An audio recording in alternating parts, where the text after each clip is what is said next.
Ngayon po ay gusto ko pong malaman at matanong kung talagang kasi po ang inyo pong dala ay Bible exposition. Talagang ini-expose niyo po yung talagang tunay ng katotohanan.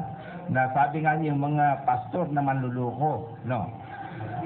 Kasi po dito sa Apokalipsis, may sinabi po dyan, yan gusto po natin maliwanagan, gaman po ako, kundi ang lahat pong tao na sabi mo nga na, hindi naman lahat, sabi mo nga, hindi lahat na tutulog. Sa Kapitulo 13, versikulo 1 po hanggang sa 18. Sapagkat kung titingnan po natin doon, kung babasahin o hindi mababasahin, pero mayroon lang po akong mahalaga na babasahin ko po sapagkat kung babasahin po natin ito mula sa 1 hanggang sa 18, mahaba po ano. Pero mayroon lang po akong mahalaga na higkot po dito.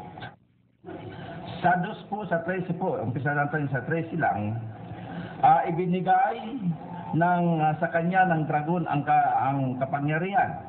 Yan, isa po yan. Sa 13 din po, sa 4, at sila ay nagsisamba sa dragon. Dito po sa 13, 8 din, sa 5, at binukan niya ang kanyang bibig sa mga kapusungan laban sa Diyos. Dito po sa 13:11, siya ay gumawa ng mga dakilang tanda.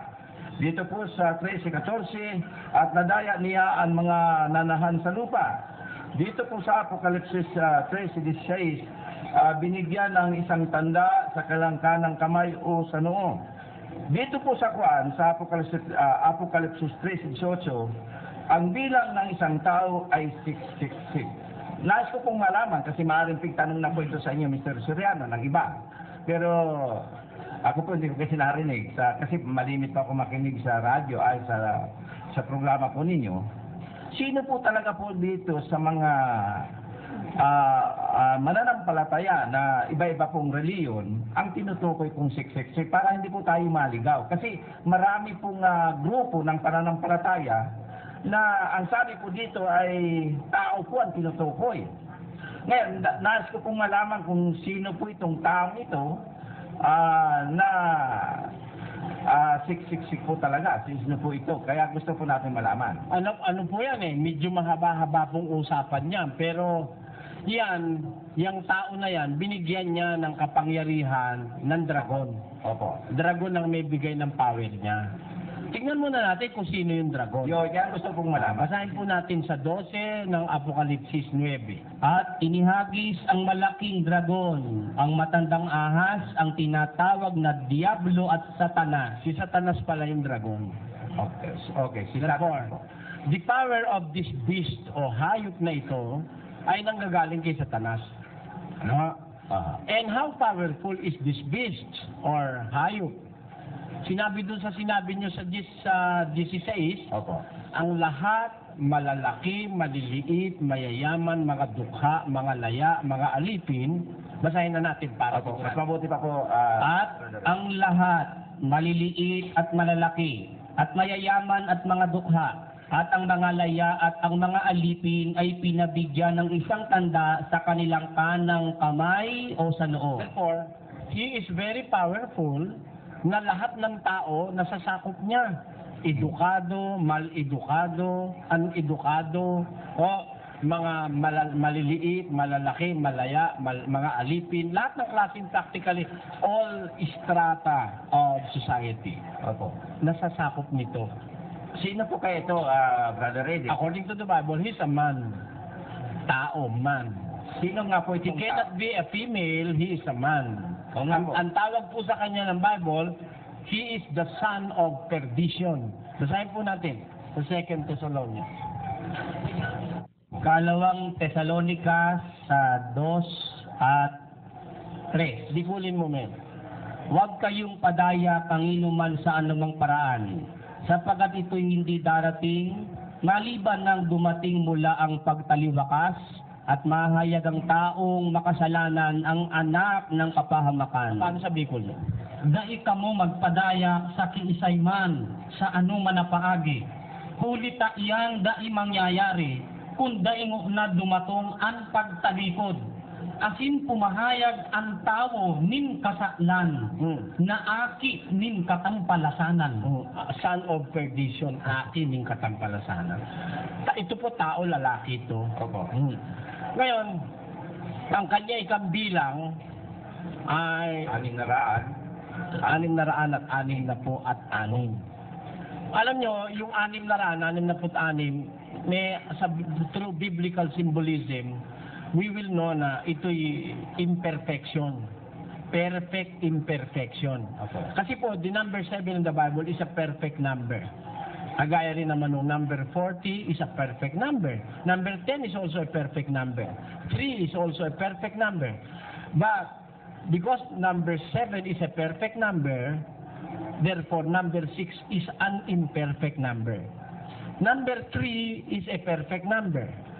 Kaya, pag pinagsama-sama mo yung 6 na 6, which is imperfection, 3 sixes will mean perfect imperfection. Ayan. It is perfect imperfection. Nandyan po yan sa isang tao na sinasabi sa Apokalipsis. Yan ang gusto ko pong malaman po, hindi lang po ako, kundi ang lahat. Sino po itong tao itong tinutukoy? Kasi para hindi po tayo maligaw. Hindi tayo maliligaw. Opo. Hindi ako yan. Ito po, isa-isahin Para natin. hindi po tayo maligaw. Hindi kayo yan. Opo. Hindi si Mr. Manalo yan. Sino po ito? Hindi Hindi si Kibulo yan. Bakit? Tatanungin sa akin, bakit? Kasi napakamakapangyarihan tao niyan. Almost all people on earth are under his power. Malalaki, malaliit, mayayaman, mga dukha, mga laya, mga alipin, which stature have not been reached by Mr. Manalo, Kibuloy, or Bilarde, or any other preacher. Yan po, tandaan nyo, ang Biblia, nagpapakilala siya ng symbolism in religious terms. Kaya ito, hindi ka maliligaw. This is not a head of a country or a political power. This is a religious power. Therefore, this is a religious man. Kaya, mismo sa Katoliko, pinakikita kung sino ito. Itong lalaki, itong taong ito. Yan ang gusto natin malaman kung sino po ang taong ito. Kasi sabi po ng iba kasi, Katoliko raw. Sabi ng iba, gusto po natin malaman kung talagang, para hindi po tayo maligaw. Ito, sabi po ng pasyon, no? Ito'y pagkakalooban ng Diyos at kapasyahan, gumawa ng kababalaghan at kanyang makakamtan ang yaman sa karagatan. Ang kanyang pagmimilagro, tutulungan ng demonyo. Siya ay magkakabayo, anupat sa buong mundo, maghahari itong lilo. Lilo, ayan. Talagang ito Masamang tao po. malaking ano ito, malaki kapangyarihan ito, buong mundo maghahari siya. Ang kaniyang mga aral, masasama di katwiran. Madlang ugali mahalay, ipagbabantog sa tanan, siya ang Kristiyanong tunay. Therefore, yung 666, nagbabantog na siya Kristiyano. Di Tama po. Kristiyano ang pakilala niya. Pero, siya ang kanyang mga aral, masasama di katwiran. Di mga ngaral ito. Yan ang gusto ko malaman. Hindi. Hindi mo na kayo, inaapuran nyo naman Kaya pinuhanap na tayo ng lead Ito mga ngaral. At mga ngaral ito na naghahari sa buong mundo. Di mag-isip na kayo ngayon. Sinong mga ngaral ang may corona? Yun. Yun na po yun. But don't force me to name names. Yun lang naman ang mga ngaral na ang power ay worldwide. At saka alam nyo ba? Yan. Pati Orthodox kinikilala siya. Wherever he goes, he is welcome. He is the only preacher that the world have ever known na meron siya. Siya lang ang taong walang visa. Siya lang ang taong walang visa. Hindi niya kailangan ng visa para makapasok sa alinman bansang gusto niya. Tama po. Sa mga Katolik po. Siya po yun. Huwag na kayo magkonklusyon, alam niyo na yun.